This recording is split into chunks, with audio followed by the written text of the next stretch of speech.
آج کا انسان کس چیز کا قیدی ہے؟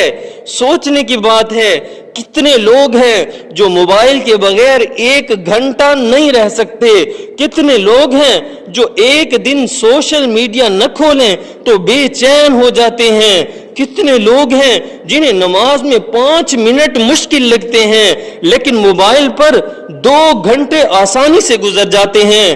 یہ آزادی نہیں ہے میرے بھائیوں، یہ آزادی نہیں ہے، یہ بھی ایک قید ہے، اور یہ بہت بڑی قید ہے۔ شیطان صرف شراب سے نہیں پکڑتا، وہ تو غفلت سے بندے کو پکڑ لیتا ہے۔